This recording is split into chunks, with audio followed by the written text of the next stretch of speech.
Hey there, welcome to my studio here in New York City. I'm Daniel Norton, photographer, and today we're going to talk about shooting products for e-commerce or other types of advertising. I want to take a second to thank my sponsor, Found. They are a banking app for solo entrepreneurs and small businesses, and we'll talk a little bit more about that in a second. All right, so I'm going to break down how I'm shooting this shot here of the Torbox Elite. If you've been following my channel, I recently did a review of this product. It's pretty cool. I'll put a link.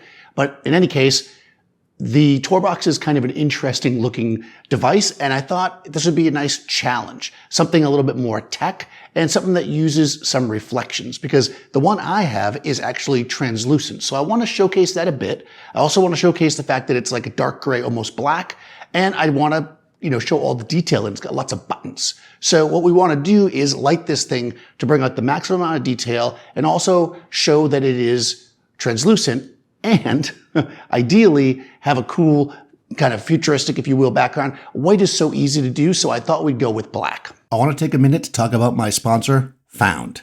Found is a banking app designed for solopreneurs and small business owners. Found offers everything a solopreneur needs in one place to handle their business finances, and I found them a great fit for photography businesses. As you might expect from a banking app designed for the self-employed, Found makes it super easy to send invoices for any jobs you're bidding on. The interface is super easy and clean, and you can be paid via credit cards, debit cards, direct deposit, Cash App, and more. Beyond invoicing, you can use Found to track your expenses and look for potential tax write-offs, all without leaving your bank account. Found's Pocket feature allows you to create pools of money for different parts of your budget, which is great for organizing your business finances. They'll automatically set aside money in the taxes pocket for your estimated taxes, but as photographers, we can set aside pockets for things like second shooters, contractors, buying new gear, stuff like that. As creators, we want to focus on creating.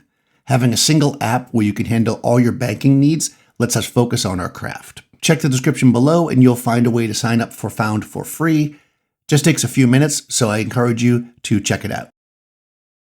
So I'm using a simple black piece of plexiglass. It's super reflective, so much like with glasses, we have to be worried about that, right? We have to think about angle in, angle out. So when you're lighting something that is reflective, you're going to want to constantly be checking the position of your lights and everything else in the space. For instance, if I lit this with a large light source, like the silk that I have behind me, what we would find is that light would spill everywhere, including the ceiling, and the ceiling would reflect into my black plexi. So I can't do that. That's why I'm using, for my primary key light here, I'm using a very small Chimera. This is the very small. It's the extra small Chimera. I'll put links to all this stuff down in the description, of course. Over here, I'm using a small Chimera effectively as my fill light. And then I have a third light, which is a dado light in the back. I'm hitting it with a hard, constant light source to kind of show the translucence and also to showcase the logo. So I'll walk through step by step as we do this. I am going to turn off the lights that are lighting me, so I'll be a little bit of a silhouette, but we'll have the screen that we can jump back to, and we'll go from there. All right, so I realized that I don't need to turn the lights off yet because we're using flash. One of the reasons why I love to use flash for really any kind of photography, but product photography in a space like this, is that I can control the light, right? I can leave everything turned on. I have the windows open. We can get it dark in here. So I'm going to start, and I'm going to build this up one light at a time so you guys can see basically how this thing works. We're going to have to turn off the overheads for the last light because it's going to be a constant light, but let's go one at a time. I'm using Profoto flash here. I have the Profoto B10s. This one is in an extra small Chimera, which is about 16 by 22 inches. It's relatively small and relatively pulled back because I want a punchy light. This is technically my key light. It's going to create the shape of the device. The device is curvy and with lots of switches and buttons, so I want to be able to show that off. So let me show you what that light looks like. I'm just going to use TTL. The thing about TTL is that it's a good place to start no matter what. Even if you have a handheld meter, you can use your TTL exposure to get yourself a baseline. So let's start here. And this is just the key light. I'm shooting at f8, 200th of a second. That gets it dark in here. And we can see how beautiful that is, right? We can see that we've got good shape and form, and we can see that basically most of this thing is way too dark, which means that we need to add a second light. Remember, your key light is what gives shape to your product or your person or whatever it is you're photographing. Our fill light, which is what we're going to use now, which is kind of a double key, if you will, less than a fill light, is going to be this larger box in the back. This is a Chimera Small, which is about a 2 foot by 3 foot box. And we're going to use that to kind of give an overall coverage of light. Again, I'm just using TTL here. This is in my B group. Okay, so it's well exposed and actually has decent shape to it. But to me, this is a bit flat. The black gets kind of this metallic looking, which is kind of cool, like dark steel, which I actually like. But to be honest, I feel like it's a bit bright. So what I would do here is I'm going to actually jump into my exposure adjustment here on Capture One, and I'm going to just slide the exposure down.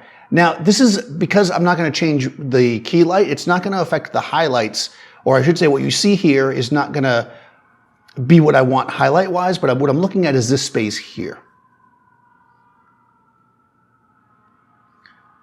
All right, so that's just about a stop down. It looks pretty good. So I'm going to come over here, and we're going to switch to manual. So when I switch to manual, I can then adjust my B light, and I can bring it down one stop. And then we'll take another shot. And we can see how nice that looks. We've got a nice, rich kind of black or dark gray, which is the color of the device, but we still have that translucence, and we have the nice highlight on this side shaping it, and a nice drop shadow, if you will, or drop highlight. And also the black kind of has that steely look, which I really love. This looks pretty good, except one thing. When we look at the tour box here, we can see that, you can barely make it out, there's actually a logo right there. So I would like to highlight that. And of course, there's lots of ways we could do this, but what I find works really good is kind of like a bit of a kicker light. So for that, I'm going to use my dado. I'm going to turn off the overhead so we can do it. So I turn off the overheads whenever I use a constant light source because I might need to mess with the shutter speed. I don't actually need to in this case, but I do it as good practice. So, you know, since this is a tutorial video, so keep that in mind. We're going to turn on the dado light, and actually what I'm going to do here is I'm going to jump over to Capture One and let you guys look through my camera. All right, so whenever you have a flash on the camera will try to give you, well, I have it set so it gives you kind of a fake exposure, if you will. So I'm going to turn off the flash for a second, basically turn off the remote, and we can see this is the actual exposure. That is, it's completely black. So I'm going to turn on the dado light now. All right, and we've got a nice light kind of coming across. It's out of focus, but we can see how nice that looks, right? That's the live view actually we're looking at. Let me show you the actual photo. No, we didn't take a photo yet. Okay, so we're going to take an actual photo, and let's just see what that looks like. Okay, not bad. In fact, I pretty much like that. So again, right now, I'm looking at this. I'm at 37% power on this light. I'm going to turn the flashes back on to see what it looks like. And we're going to do an exposure now. Again, the flash is where it was, so that's not going to change. I'm focusing kind of on the little knob in the center, but near the top of the knob. And I'm using the automatic focus for now. We might switch to manual if we need to. Okay, that looks pretty darn good. Tour box is clear, we can read it. It's not the best focus thing. If we look, the absolute focus is probably right here, but it's focused enough that you can read it, especially like that. All the buttons are showcased, right? We can see, there is actually another button in the front that you can't see, but you would have to shoot a different angle to see that. We can see that the device is transparent, or translucent rather. We can see all of our buttons and shapes of them. You can see it's a little bit dusty, so you definitely want to bring in a prop stylist when you do this. I kept the light a little bit on the warm side to kind of give us some color contrast, but let's do a couple changes just so you can see what it looks like. So this right now is at 36. Let's double the power. So 70, oh, that was the color temperature. Sorry, so the color was at 36 rather. So let's do the color first.